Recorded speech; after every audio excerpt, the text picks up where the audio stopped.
성도 여러분 안녕하십니까? 행복하고 아름다운 안식일입니다. 오늘 특별히 하나님께서 많은 사랑과 은혜를 우리 성도님들에게 주시고 날씨가 덥고 또 힘들지만 한 주간 잘 살았다. 그리고 또 앞으로 돌아올 한 주는 전쟁터 같은 한 주가 있겠지만 까짓거 살아왔는데 또 살아가기 어렵겠느냐라고 말씀하실 겁니다. 그래서 돌아온 한 주에도 더 열심히 살아가시기 바랍니다. 먼저 한 이야기를 좀 들려드리도록 하겠습니다. 한 농부가 염소와 나귀를 기르고 있었습니다. 나귀는 굉장히 우직하게 주인의 일을 잘했고요. 염소는 조금 꾀가 있었습니다. 그러니까 주인이 누구를 더 좋아했냐면 짐도 잘 실어 다니고 먹기만 하는 염소보다는 나귀를 얼마나 좋아했겠습니까? 그러니까 맨날 나귀 보고 착하다고 하니까 염소가 굉장히 질투가 났습니다. 이 질투를 어떻게 풀 수가 없으니까 나귀에게 가서 이렇게 꾀를 부리게 했습니다. 나귀야, 너처럼 불쌍한 동물도 없을 거야. 주인이 너한테 힘든 일만 시키니 이런 억울한 일이 어딨니? 나 봐라, 나 맨날 놀고 먹지 않냐? 그럼 어떻게 하면 돼? 내가 한 가지 꾀를 줄 테니까 그렇게 해봐. 어떻게 해? 짐을 싣고 개울을 건널 때 자꾸 넘어져. 그랬습니다. 그러면 일 안 시켜. 이러는 것입니다. 그래서 그 얘기를 들어보니까 이 순진한 나귀가 괜찮은 것 같아요. 그래서 짐을 잘 싣고 가다가 개울만 되면 푸드득하고 푸드득하고 넘어져서 짐이 자꾸 젖기 시작하는 것입니다. 주인이 지금껏 일을 잘하던 나귀가 갑자기 쓰러지고 픽픽하니까 걱정이 되어서 수의사를 불러서 물어보니까 이렇게 얘기를 하는 것입니다. 나귀의 기력이 많이 약해졌습니다. 염소의 간을 먹이면 금방 낫습니다. 주인은 즉시 염소를 잡아 나귀를 치료했다고 합니다. 한번 따라해 보시겠습니까? 시기와 질투는 부메랑 같은 것입니다. 시기와 질투의 가장 큰 희생자는 어떤 다른 존재가 아닌 바로 나 자신이라는 사실을 알 필요가 있습니다. 그래서 유대의 격언에 보면 이런 말이 있습니다. 질투는 1000개의 눈을 가지고 있다. 하지만 하나도 올바르게 보지 못한다. 라고 하는 말이 있습니다. 오늘 우리가 인생을 살아가면서 그리스도 안에서 몇십 년의 신앙생활을 했다. 교회 안에서 몇 년을 교회를 믿고 살았다. 목사로서 몇 년을 살았다. 장로로 몇 년을 살아왔다라고 하는 연수의 자랑은 별로 중요한 것이 아닙니다. 얼마나 올바른 마음과 올바른 생각과 올바른 정신을 가지고 예수 그리스도와 함께 생애하고 살았느냐가 우리의 자랑이 되어야 된다는 사실입니다. 평생을 주님을 잘 믿었다라고 자랑했던 사도 바울 역시도 나는 버러지 같은 존재라고 고백했던 것은 신앙생에 있어서 예수님을 만나고 난 이후에 그 격한 감동이 그를 그렇게 만들었다는 사실입니다. 오늘 어쩌면 시기와 질투의 반대가 되는 말인 긍휼에 대한 이야기를 좀 한번 해볼까 합니다. 제가 연속적으로 제가 미국 가기 전에 했던 그 팔복의 이야기 5번째 주제입니다. 긍휼히 여기는 자는 복이 있나니 저희가 긍휼히 여김을 받을 것이며, 성경 팔복의 5번째 복은 긍휼에 대해서 말하고 있습니다. 그런데 산상수훈에는 긍휼에 대해서 이렇게 기록을 하고 있습니다. 긍휼히 여기는 자는 신의 성품에 참여하는 자들이다. 여러분, 우리가 산상수훈에 나오는 어떤 이런 글귀들을 가만히 보면요, 한 문장에 적시되어 있는 어떤 한 문장들은 대단히 중요한 교훈들을 우리들에게 던져줄 때가 있다는 사실입니다. 특별히 긍휼에 대한 품성을 이야기하면서 그것이 신의 성품에 참여하는 가장 중요한 덕목이다라고 얘기를 하는 거죠. 어쩌면 가장 아름다운 신의 속성이, 그리고 인간이 닮고자 하고 또 성경을 연구하는 완전론자들이나 그 사람들이 가장 가지기를 원했던 어떤 성품 중에 하나가 바로 신의 성품에 참여하는 것입니다. 그런데 그 속성이 바로 이 복의 선언에 있음을 우리는 보게 되는 것입니다. 이 위대한 축복의 선언 이면에는 사람이 스스로 완성하기 불가능한 품성이 긍휼이라고 말을 하고 있습니다. 오직 전적인 하나님의 은혜로 이루어진 것임을 알게 되는 것입니다. 한번 범죄와 그 결과에 대해서 한번 생각을 해볼까요? 우리는 죄를 당하면 6페이지 맞습니까? 우리는 죄를 당하면, 범하면 정죄를 당합니다. 그런데 예수님께서 십자가의 사랑으로 죄를 영원히 용서해 주셨습니다. 하지만 죄는 용서받았지만 죄의 결과마저 사라진 것은 아닙니다. 그로 인한 나와 너의 불행의 결과는 여전히 남아 있습니다. 무슨 얘기냐면 돈을 훔친 사람의 죄는 용서받았지만 그가 갚아야 할 돈은 여전히 남아 있습니다. 부정한 일을 행한 남편을 아내와 가족이 용서했다 하더라도 그는 여전히 평생 동안 부끄러운 흔적을 지니고 살아가야 합니다. 살인자가 용서받았다고 할지라도 그가 저지른 살인으로 인해서 평생 고통 가운데 살아가야 하는 피해 가족의 삶의 고통이 사라진 것은 아닙니다. 여러분 그렇지 않습니까? 많은 사람들은 착각을 하죠. 범죄를 저지른 나 자신이나 어떤 잘못을 저지른 내가 하나님과의 관계에서 내 죄가 용서받았다고 하면 그것이 나와 관계되어 있는 죄의 결과나 그 모든 것들에서마저도 다 자유로워졌다라고 생각을 합니다. 아니죠. 그래서 범죄는 심각한 고통, 즉 마음의 상처를 우리들에게 남겨준다는 사실입니다. 그래서 범죄한 영혼은 자신의 죄책감을 잊어버리기 위해서 정말 하나님 앞에 겸손하고 긍휼을 구하는 마음으로 기도하는 사람도 있지만은 오히려 쾌락에 빠지거나 극단적인 선택을 하는 사람도 있다는 사실입니다. 그런 그들에게, 아니 우리 자신에게 돌파구를 제시하고 희망을 제시하는 것이 긍휼의 정신인 것입니다. 단순히 불쌍한 마음이다, 가난한 사람을 불쌍하게 보는 거다, 이게 긍휼이 아니라 정말 하나님 앞에 어찌할 수 없어서 나의 죄와 나의 죄의 상처 때문에 고통당하는 이 상처받은 영혼, 나 때문에 상처받은 어떤 그 영혼들 앞에서 몸둘 바를 몰라하는 내 자신이 하나님 앞에 진정으로 갈구하는 것이 바로 긍휼이라고 하는 사실인 것입니다. 누구도 감히 죄에서 그리고 죄의 결과에서 자유로운 사람은 없었습니다. 하지만 누군가가 하나님의 긍휼을 내게 베풀었고 그 긍휼 때문에 오늘 내가 사는 것임을 잊지 마시기를 간절히 바랍니다. 그래서 오늘 내가 주님으로부터 받은 긍휼을 다른 사람들에게 나누는 사람들이 되시기를 간절히 바라는 것입니다. 그러면 이 긍휼이란 무엇인가? 다른 번역본을 여러분들이 다른 번역본을 읽어보면 긍휼이라는 단어를 뭐로 번역을 했냐면 거의 대부분 다른 새 번역이나 한글 다른 쉬운 번역에는 자비라는 말로 번역이 되어 있습니다. 그런데 이 말이 틀린 것은 아닙니다. 긍휼이란 말의 헬라어인 이 헬레오스에는 자비라는 뜻에서 파생한 용어입니다. 그런데 70인역은 다시 히브리어에서 두 가지 의미로 말을 합니다. 헤세드, 사랑, 라하밈, 동정. 그래서 이 바로 긍휼이라는 말의 문자적인 의미는 자비와 사랑과 동정을 다 포함하는 포괄적 단어입니다. 나중에 이야기가 나오겠지만은 바로 이 단어는 어떤 한 단어로 집약해서 이거다라고 해석할 수 없는 하나님의 오묘한 사랑 속에 있는 단어가 바로 이 긍휼이라고 하는 단어인 것입니다. 그래서 이 긍휼이란 무엇인가 한 두 가지를 생각을 해보면 긍휼은 죄를 용서해 주는 것과 고통을 당하는 자와 궁핍한 자를 동정한다는 의미를 함께 포괄하고 있습니다. 그리고 시련을 당한 자들의 상황에 깊이 동참해서 그들로 하여금 부담 없이 나에게 도움을 청하게 하는 것을 의미하는 것입니다. 그래서 신약 성경에서는 우리가 용서를 대하는 자세, 즉 용서함으로 용서를 받는다는 사실을 계속 말하고 있는 것입니다. 여러분 우리가 누군가에게 잘못을 저지르면 머리를 극적극적하게 되죠. 말해라 그러면 잘 말 못하잖아요. 왜요? 뭐 해서요? 미안해서요. 그렇잖아요.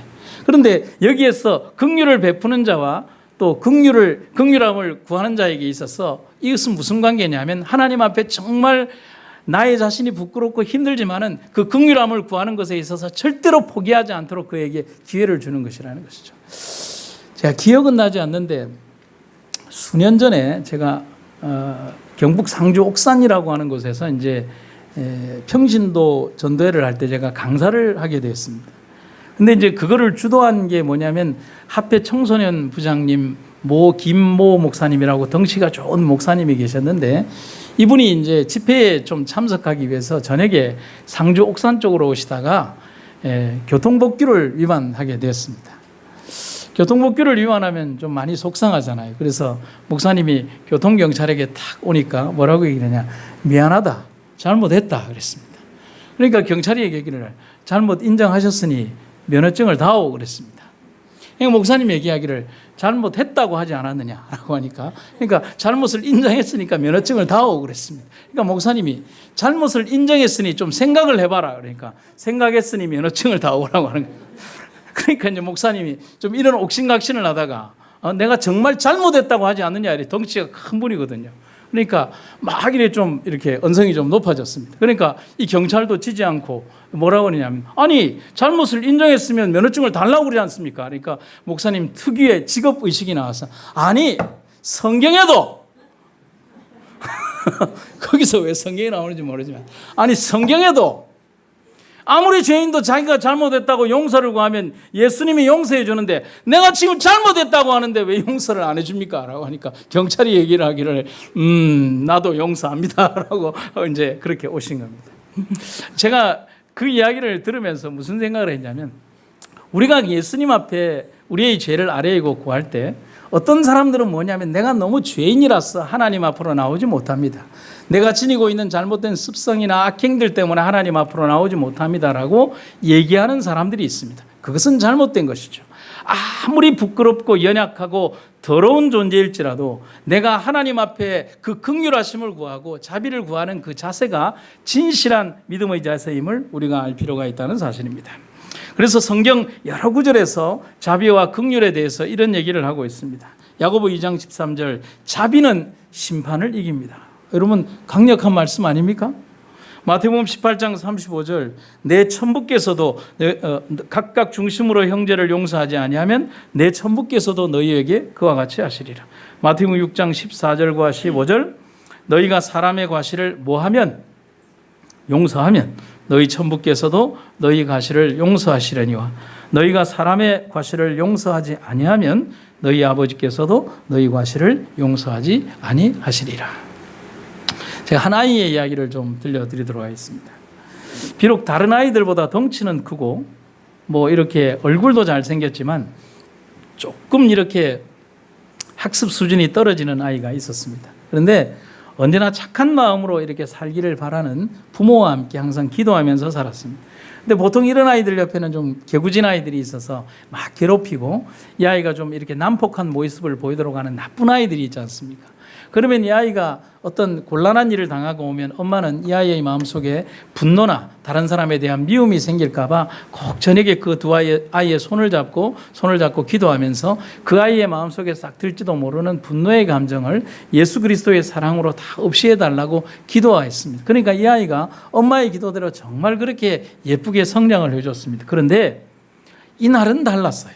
아이의 행색이 정말 심각하게 온 것입니다. 옷은 찢어지고 그다음에 얼룩은 져 있고 얼굴은 이렇게 상처도 나고 그렇게 되어 있는 것입니다. 그런데 더 심각한 것은 바로 이런 상태로 온 아이의 그 마음이었습니다. 주먹을 불끈 쥐고 씩씩거리면서 이렇게 있는 것입니다. 그러면서 아이의 입에서 무슨 얘기가 나오냐면, 난 그 자식을 가만두지 않을 거야 라고. 여러분, 부모님의 마음에서 항상 착하고 용서를 말하던 이 아이의 얼굴에서 이렇게 이런 얘기를 하면 여러분 어떠십니까? 마음이 아프겠죠. 물론 저희 어머니는 좀 다릅니다. 제가 맞고 들어가면 맞고 온다고 저를 때렸지. 이렇게 아마 이제 어디 가서 맞지 말라고 하는 사랑이라고 생각합니다. 그런데 이 어머니의 마음이 어땠냐면은 너무 상처가 있었어요. 그래서 아이의 손을 잡고 이렇게, 그러면 너 그 아이를 어떻게 할 건데? 그러니까 이 아이가 주먹을 푹 쥐고 부들부들 떨던 아이가 씩 웃으면서, 엄마, 난 그 자식을 가만두지 않을 거야. 난 그 자식을 용서하고 말 거야. 여러분 아멘 아닙니까? 부모는 그날 그렇게 생각을 했어요. 어쩌면 아이는 너무 깊은 상처를 받은 건 사실이에요. 정말 용서하지 못할 정도로 깊은 상처를 받았던 것은 사실이에요. 아마 엄마를 보기 전까지는 정말 그 아이를 어떻게 해보고 싶은 강한 분노가 그를 지배했을지도 몰라요. 그러나 정말 그의 마음을 지배하고 있는 하나님의 아름다운 사랑이 분노로 치달을 수 있는 그 아이의 마음속을, 그 분노를 하나님의 사랑으로 녹여주었던 것이 바로 예수님께서 그의 마음속에 가르치셨던 긍휼의 마음이라고 하는 사실인 것입니다. 아이는 그렇게 그 아이들에게 진 것이 아니라 아이는 그렇게 세상 속에서 아이들과 세상에 대하여 승리한 것이라는 사실인 것입니다. 그래서 오직 예수님의 사랑과 긍휼에 사로잡힌 자만이 할 수 있는 선택이 있는데 그것이 용서와 자비와 긍휼이라는 사실입니다. 여러분, 우리가 2000년 기독교의 역사에서 기독교는 칼로 승리하지 않았습니다. 그 어떤 누구도 칼로 기독교의 모든 것들이 승리하지 않았습니다. 기독교는 언제나 핍박받았고 사람들에게 채찍질 당하거나 죽임을 당하나 그 다음에 고통을 당했지만, 그러나 그러한 핍박과 아픔 속에서도 세상을 정복하며 오히려 세상 속에서 우뚝 섰던 것이 바로 기독교의 정신이고 십자가의 정신이라는 사실인 것입니다. 칼로 승리하지 않은 유일한 종교, 다른 사람들에게 핍박과 그 핍박을 통하여 그들에게 점령하면서 그들에게 종교를 가르치지 않은 종교, 오히려 용서와 사랑과 긍휼을 통해서 백성들에게 너희들이 죽는다 할지라도 그 피 위에 또 다른 순교자의 피를 요구했던 것이 바로 기독교의 정신이라고 하는 사실인 것입니다. 산상수훈에 보면 이런 말이 있습니다.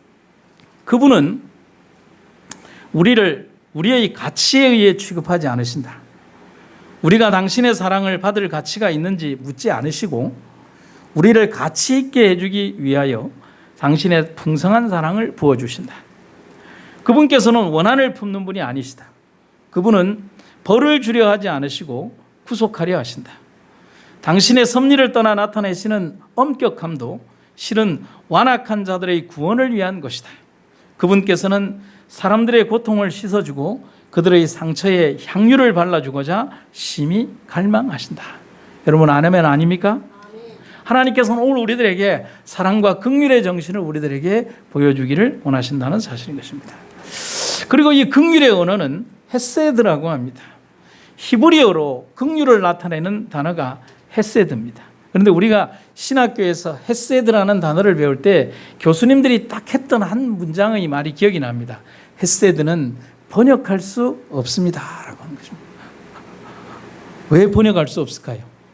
어떤 한 단어로 표현할 수 없는 하나님의 원대한 속성이 헤세드이기 때문에 그렇습니다. 하지만 이것은 단순히 동정이나 자비라는 단어로 담을 수 없을 만큼 큰 단어가 헤세드라고 하는 단어입니다. 그래서 이 단어를 굳이 풀이한다면 이렇겠죠. 내가 타인의 마음속으로 들어가서 그의 입장에서 그의 눈으로 사물을 보고 그의 마음으로 생각하며 그의 감각으로 느끼게 만드는 능력이다. 이것은 단순한 정서적인 연민이나 동정이 아니다. 내가 아닌 누가 되는 것이다? 당신이 되는 것이다. 이것을 문자적 의미 그대로 번역하면 공감이다 라고 하는 것입니다. 여러분, 여러분이 저를 이해할 수 있는 가장 좋은 방법은 뭘까요? 누가 되는 것이죠? 누가 되는 거예요? 제가 되는 것이죠. 제가 박광자 집사님을 제일 잘 이해하는 것은 뭐죠? 제가 박광자 집사님이 되는 거예요. 우리는 여기에서 복음의 비밀을 조금 이해할 수 있습니다. 왜 하나님이신 분이 인간의 몸을 입으셔야 했는지, 여기에 바로 헤세드가 있다는 사실인 거죠.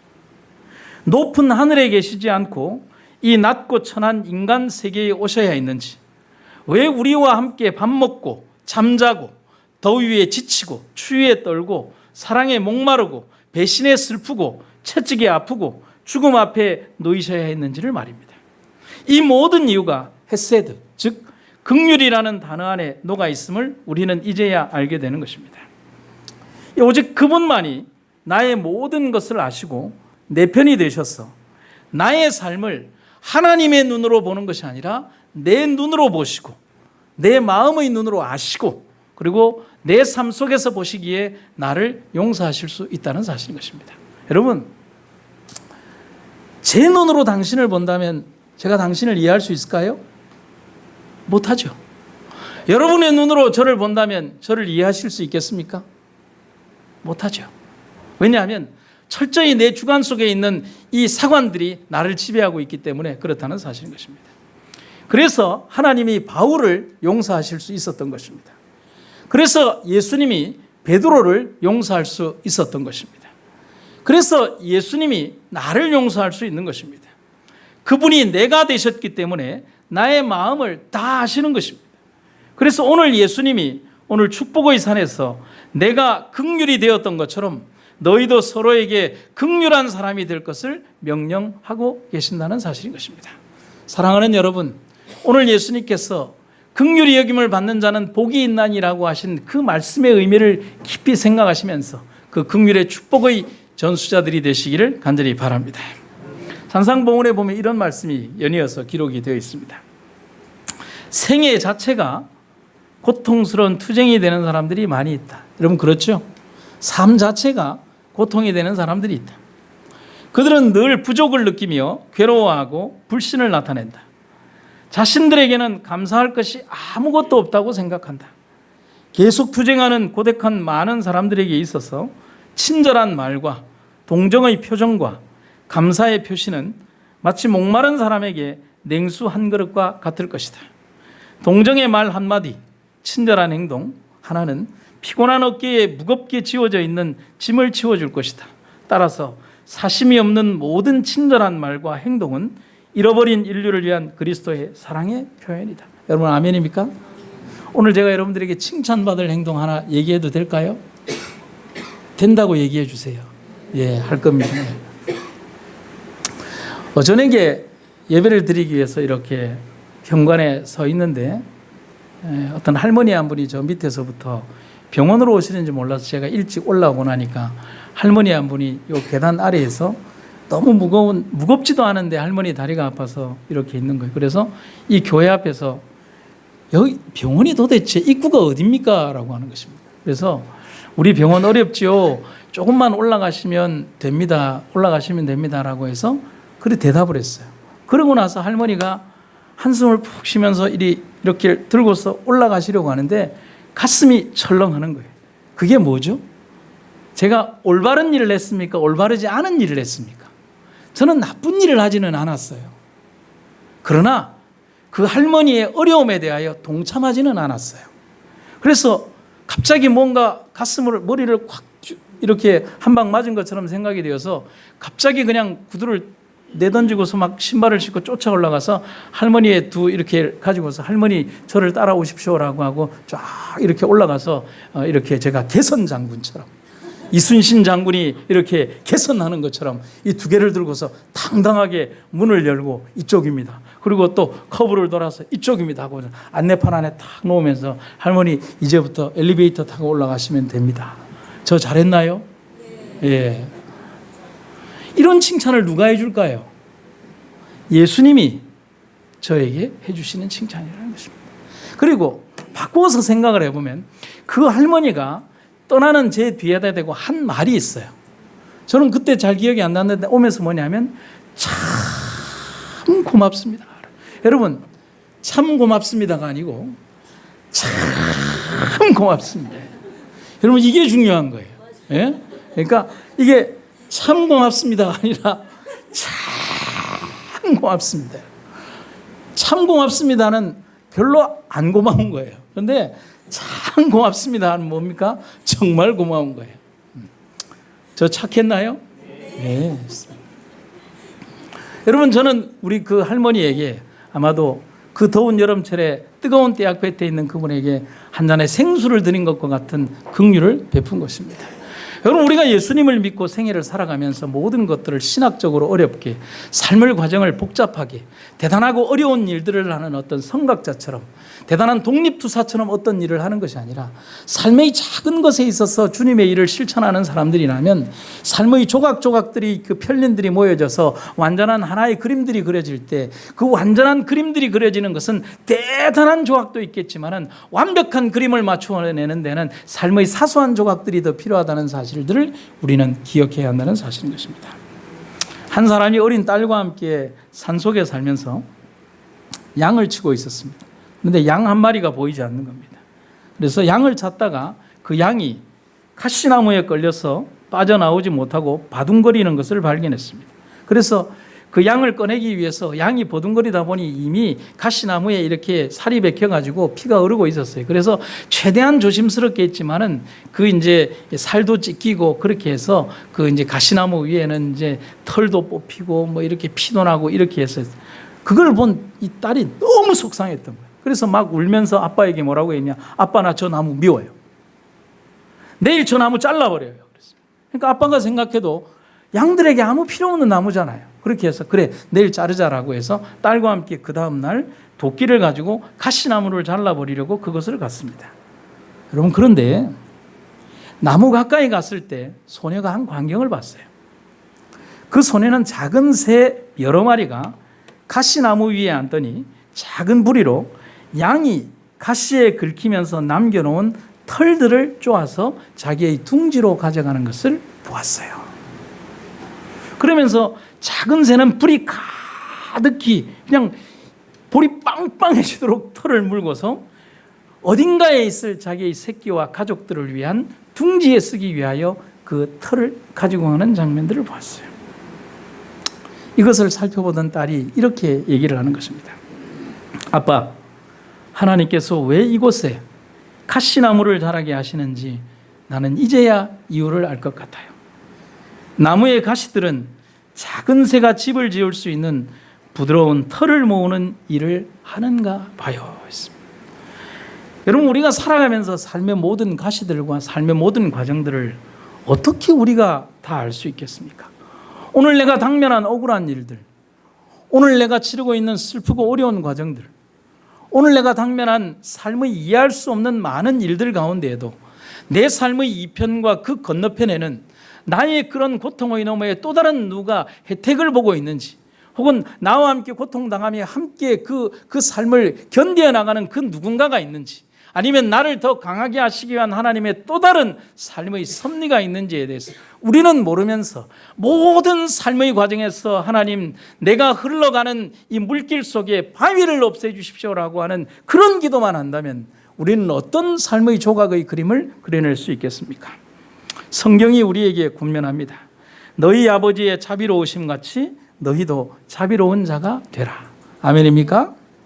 그리고 세 번째는 긍휼을 맛본 자가 긍휼을 베풉니다. 여러분, 제가 설교를 준비하면서 오늘 아침에 이렇게 PPT 이제 이 그림 작업을 하면서 제 마음속에 가장 많이 와닿았던 그림이 바로 이 그림입니다. 처음에는 제가 여러 가지 이제 저희가 이 컴퓨터 배경화면에 그림을 찾을 때에는 명사로 찾지 않고 형용사나 동사나 어떤 품사의 어떤 다른 형태로 찾아서 그것을 연상 유추해 가면서 어떤 한 장면을 찾아야 합니다.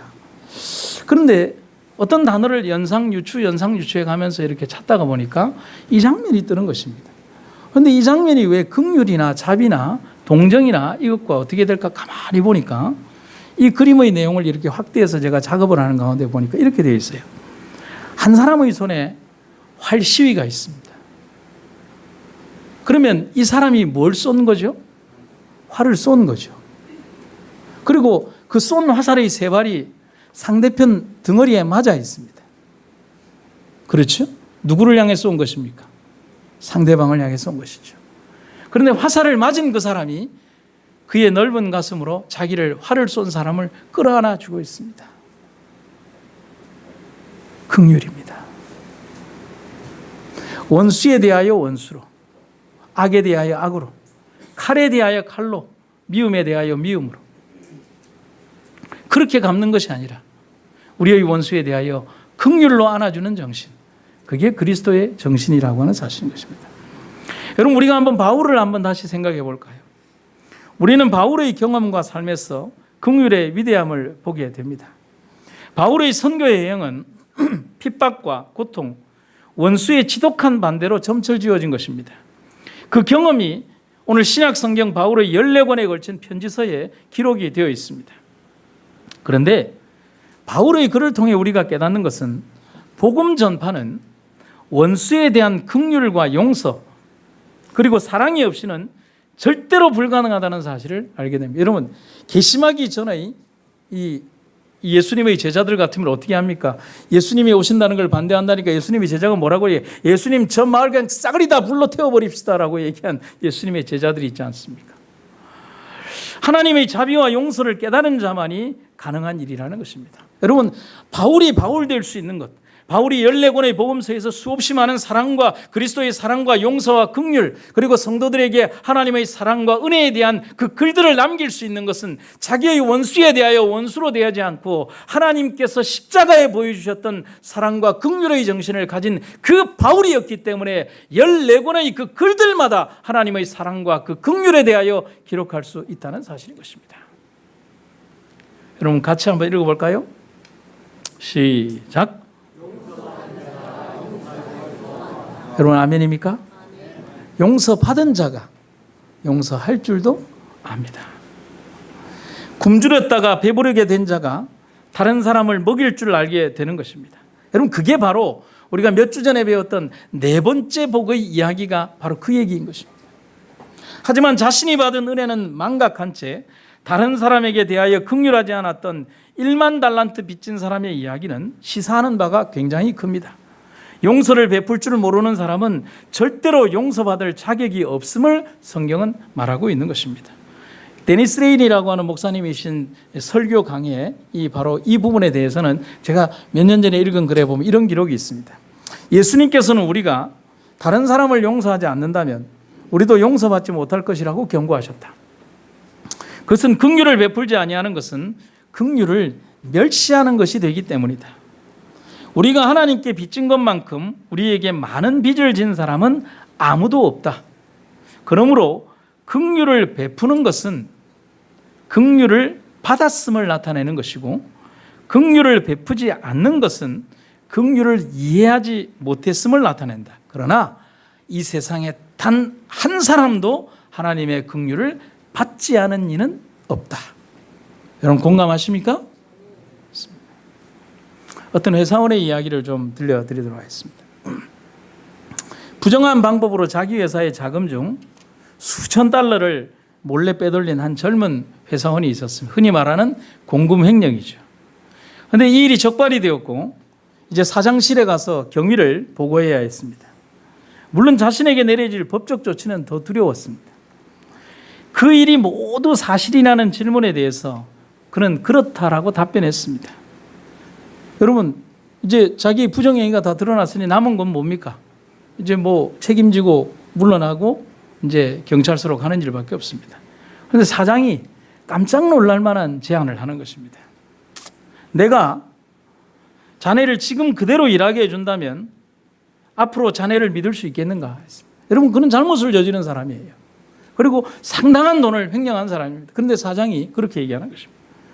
이 젊은 회사원의 얼굴이 밝아지면서 대답했습니다. 예, 사장님 여부가 있겠습니까? 저도 이 일로 인해서 깨달은 바가 너무 많습니다.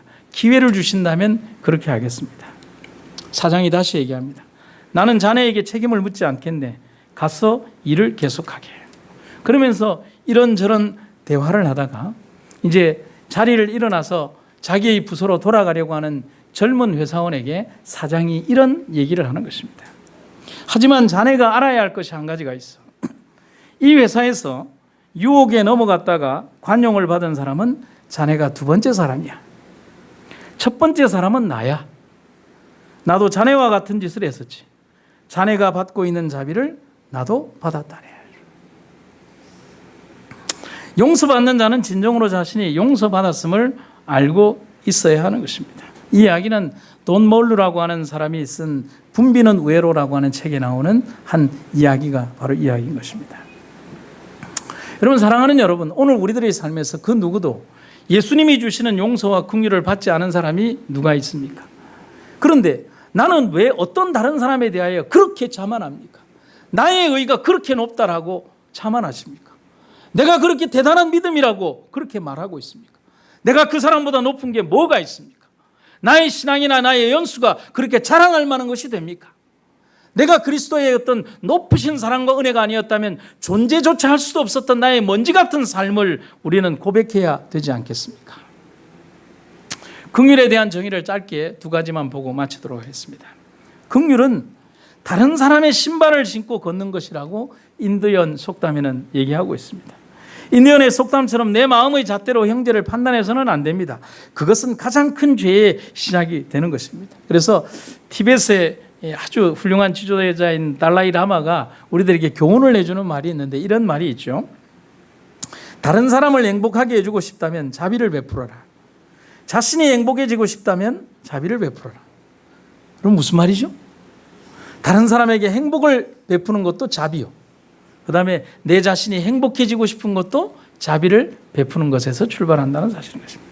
여러분, 우리가 요셉의 생애를 한번 생각해 봅니다. 요셉이 억울하게 팔려간 이후에 자신을 팔아버린 형제에 대한 미움이나 증오로 일관했다면 성경은 요셉을 위하여 이렇게 많은 기록을 남기지 않았을 것입니다. 그는 형들에 의해서 팔려갔지만 그는 오히려 형들을 위한 집을 마련했습니다. 그리고 그 속에 하나님의 뜻이 있음을 발견했습니다. 요셉은 그렇게 승리자가 된다는 사실인 것입니다.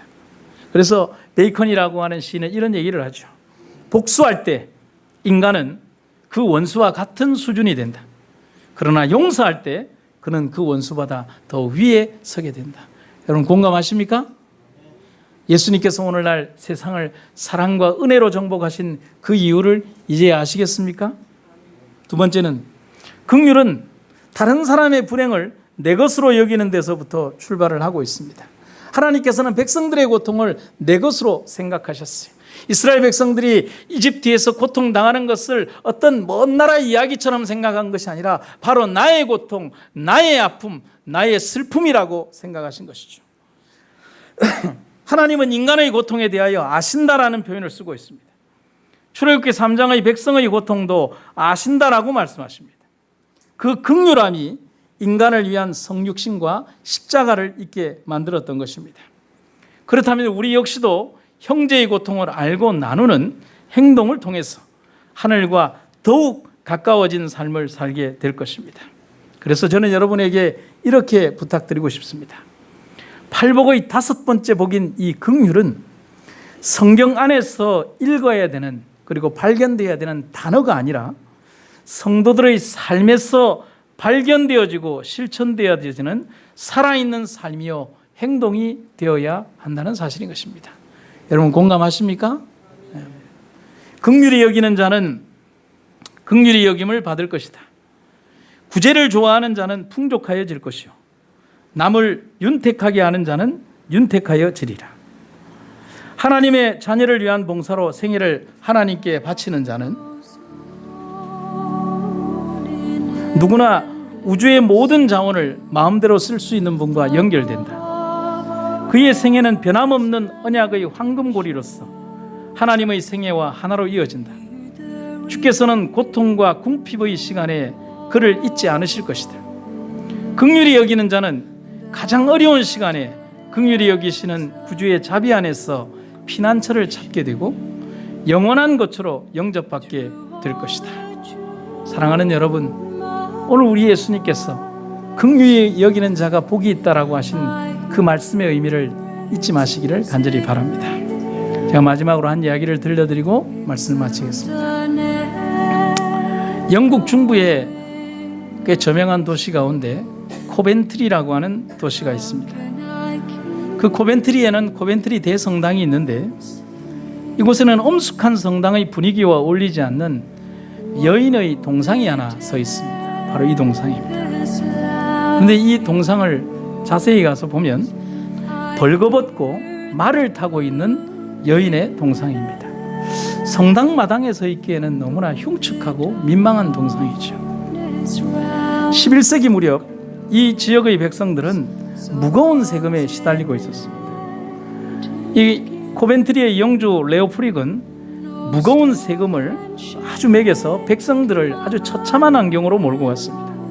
근데 이 광경을 본 영주의 부인인 고다이버가 영주에게 세금을 감면해 줄 것을 탄원했습니다. 한 번만 탄원한 게 아니라 영주에게, 자기의 남편에게 백성들이 이렇게 어려운데 왜 세금을 많이 이렇게 거두느냐고 눈물로서 탄원을 했습니다. 그래서 영주가 너무 화가 나서 부인에게 이렇게 소리를 쳤습니다. 네가 뭘 안다고 그러냐? 네가 정말 농민들을 걱정하면 사람들이 많이 모여있는 시장거리를 알몸으로 말을 타고 지나간다면 내가 그 청을 들어주겠다. 그러면서 부인을 조롱을 했어요. 이런 조건을 달면 다시는 잔소리를 못할 줄 알고 터무니없는 조건을 제시한 것입니다. 어느 누가, 그것도 영주의 부인이 하찮은 백성들, 농노들, 노예들, 버러지 같은 백성들을 위해서 알몸으로 그것도 거리를 활보하겠습니까? 그런데 그 말을 들은 영주의 부인 고다이버는 말 없이 긴 머리를 풀어내린 채 그 다음 날 아침 알몸으로 말등에 올라서 마을을 한 바퀴 돌았습니다. 그런데 이러한 사실을 안 백성들은 영주의 부인이 자기들을 위하여 수치를 감내하고 이렇게 마을을 돈다는 사실을 알고 단 한 명의 사람도 창문 밖으로 그 자기 돌고 있는 영주의 부인을 돌아보지 않았습니다. 이런 놀라운 일을 했던, 부끄러움을 무릅쓰고 했던 그때 이 고다이버 부인의 나이가 16살이었습니다. 그래서 엄숙한 성당 앞에는 성당의 분위기와는 전혀 어울리지 않는 벌거벗은 여인이 말을 타고 있는 동상이 있는 이유가 여기에 있는 것입니다. 저는 설교를 마무리하면서 새벽에 고다이버 부인의 이 모습에서 우리를 향한 사랑과 긍휼 때문에 수치를 끌어안는 예수님의 모습을 보게 되었습니다. 결코 언어로 표현할 수 없는 하나님의 사랑의 모습, 그것은 긍휼하신 하나님의 모습인 것입니다. 여러분, 예수님은 오늘 우리에게 그 긍휼을 보여주십니다. 긍휼의 삶을 실천하셨습니다. 오늘 우리가 진정 닮아가야 할 모습입니다. 오늘 사랑하는 성도 여러분들, 교리적 논쟁이나 단어의 문법 때문에 다투는 그런 얕은 지식의 사람들이 아니라 하나님의 사랑의 가슴을 알아가는 그런 사람들이 되기를 간절히 바랍니다. 15세기 위대한 폴란드의 천문학자 코페르니쿠스의 묘비명에 있는 말로 제 설교를 마무리합니다. 주여, 나는 바울이 가졌던 특권을 구하지도 않고 베드로에게 주셨던 능력을 구하지도 않습니다. 다만 예수님 십자가에 달리실 때 옆에 있었던 강도에게 베푸셨던 그 긍휼을 나에게도 베풀어 주소서. 오늘 우리들의 삶에도 이러한 축복과 기도가 함께 하시기를 간절히 바랍니다.